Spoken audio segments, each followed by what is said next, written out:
Hello tout le monde, j'espère que vous allez bien, que vous passez une belle journée. Aujourd'hui pour ce live, je voulais faire suite un petit peu à ce que je vous partageais hier. Salut Isabelle. Sur le fait, je me reconnecte. Salut. L'importance d'avoir un pourquoi et de s'accrocher à son pourquoi pour garder la motivation. Aujourd'hui, je voulais vous partager ma propre expérience, en fait, ma propre vision des choses qui peut peut-être vous aider. Qui est que tant que j'ai un plan B, je ne me consacre jamais pleinement à mon plan A. C'est-à-dire que quand je me suis lancée, alors ma première auto-entreprise, c'était une entreprise de confection. Je faisais des accessoires de puériculture que je confectionnais moi-même et que je vendais. Et j'avais le chômage à cette époque-là, j'avais repris un CDD entre deux et quand j'ai lancé mon auto-entreprise de naturopathie, coaching, etc., j'avais aussi en fait du chômage et c'était toujours en fait mon coussin, ma sécurité. Et avec le recul, je me suis vraiment rendu compte que tant que j'avais ce plan B, c'est-à-dire de toute façon c'est pas très grave si ça marche pas en fait mon auto-entreprise parce que j'ai le chômage. Tant que j'avais en fait cette sécurité, ce coussin en fait, je ne m'investissais pas complètement dans mon entreprise. Je sais que les coachés que j'accompagne me posent aussi, ça leur arrive de me poser certaines la question de est-ce que tu crois que je devrais reprendre un boulot ? Alors déjà, je ne suis personne pour vous dire moi ce que j'en pense, c'est à vous de décider. Mais par contre, tout ce que je peux vous dire, c'est que souvent c'est pas pour les bonnes raisons qu'on le fait, c'est juste par peur. C'est pour une sécurité. Et il faut vraiment se connaître, bien se connaître et s'introspecter si toutefois on le fait. Ça peut être très bien. Ça peut nous permettre de lâcher la pression, ok. Mais par contre, il faut voir comment on l'aborde.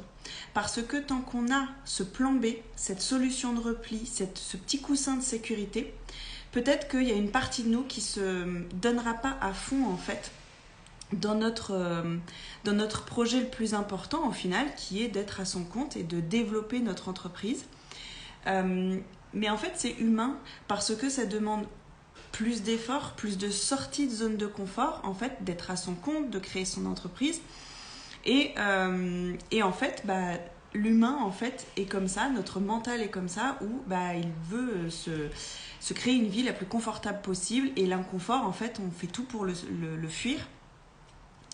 Donc, en fait, à vous de vous introspecter et de savoir comment vous fonctionnez. Moi, je sais qu'avec le recul, tant que j'avais le chômage, je ne m'investissais pas complètement en fait dans mon entreprise parce que c'était pas grave si je faisais pas rentrer beaucoup d'argent, ou en tout cas si je pouvais pas me payer en fait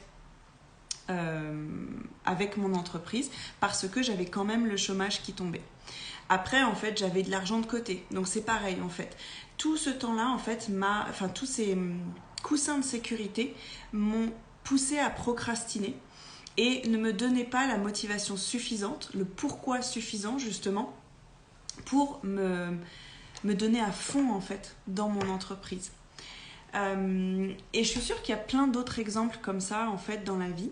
Dans le dernier bouquin que j'ai lu, La Père riche, Père pauvre, j'ai trouvé ça hyper intéressant. Vers la fin, il conseille, quand on est à son compte, de se payer en priorité avant de payer nos charges.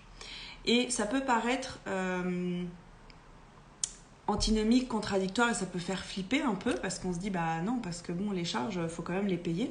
Mais justement, en fait, c'est-à-dire que si on se place en priorité, si on place notre entreprise, notre réussite en priorité, derrière, en fait, on va les payer, les charges de toute façon, parce qu'en fait, on va avoir cette pression, cette obligation et les créanciers, de toute façon, ils vont venir nous les réclamer, les charges.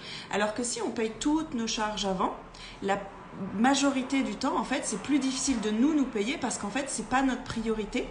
Et beaucoup d'entrepreneurs se retrouvent, en fait, après plusieurs mois, plusieurs années, à toujours pas se payer un salaire parce que, en fait, tout le reste passe en priorité. Donc, c'est un peu différent de ce que je vous disais au début avec le plan A et le plan B, mais c'est passer en priorité votre entreprise en fait, votre projet.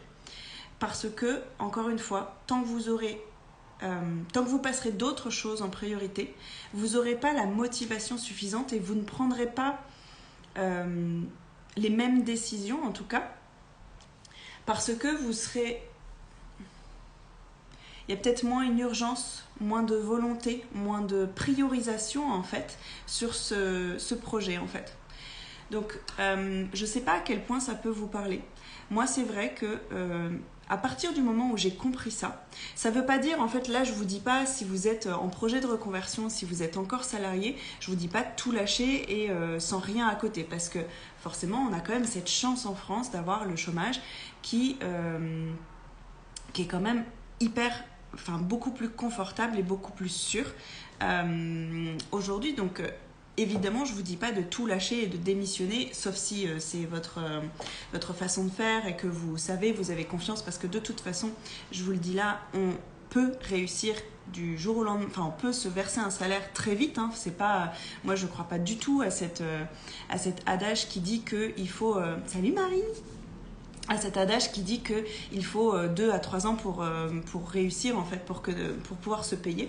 Moi ça a été faux, hein. Enfin dès le début en fait j'ai pu me verser un salaire, même si c'était pas le même salaire que j'avais en tant que salarié, mais très vite en fait, très tôt j'ai pu me verser des salaires, et il y a des personnes qui arrivent à se payer très vite en fait, et vraiment des bons salaires en fait, des bons revenus.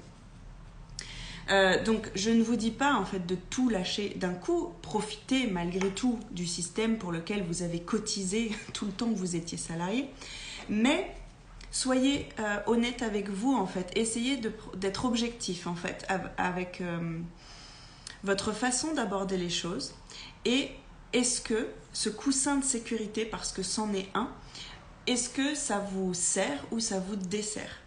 Parce qu'on a quand même ce délai en France où c'est 2 ans, et souvent on se dit bon bah voilà, j'ai 2 ans, ça paraît court et en même temps c'est très long, mais tant qu'on a cette espèce de situation confortable, il faut le dire, puisqu'on a des rentrées d'argent sans travailler, donc tant qu'on a cette sécurité, il y a quand même beaucoup de risques qu'on ne s'investisse pas complètement dans notre projet d'après. Alors que quand on n'a plus de rentrée d'argent, on est obligé, encore une fois, c'est comme je vous disais hier ou avant-hier, je ne sais plus, mais ça ouvre le champ des possibilités dans notre cerveau, parce que, non, c'est quand je vous disais d'arrêter d'utiliser l'expression « j'ai pas les moyens », parce que ça enferme en fait. Et là c'est pareil, quand on a ce coussin de sécurité, c'est confortable en fait, donc on s'enferme dans ce truc et ça peut passer très très vite les 2 ans en fait de chômage, et on n'a pas vraiment créé notre société, on n'a pas vraiment avancé sur nos projets qui nous tiennent pourtant à cœur, et vers la fin en fait c'est là qu'on a un gros coup de stress et qu'on se dit merde, ça fait tant de temps en fait que je n'avance pas sur mon projet, je suis nulle, etc. Donc en fait en plus ça nourrit notre auto-saboteur intérieur, alors que si dès le début on se dit ok, j'ai le chômage, mais par contre, c'est pas vraiment mon plan B. C'est vraiment le plan de dernier secours, en fait. Mais mon plan A, c'est vraiment de m'en sortir le plus tôt possible, en fait. C'est pas au bout de 2 ans, à la fin de mon chômage, que je veux pouvoir me payer. C'est que l'objectif, c'est de se payer le plus tôt possible et de ne plus avoir besoin, en fait, du chômage. Donc, peut-être que ça ne résonnera pas avec vous, peut-être que vous êtes différent, mais moi, je sais que je ne me suis pas autant investie dans mon entreprise au début parce que j'avais le chômage. Et que ça a tout changé à partir du moment où je n'ai plus eu le chômage. Parce que j'avais plus le choix.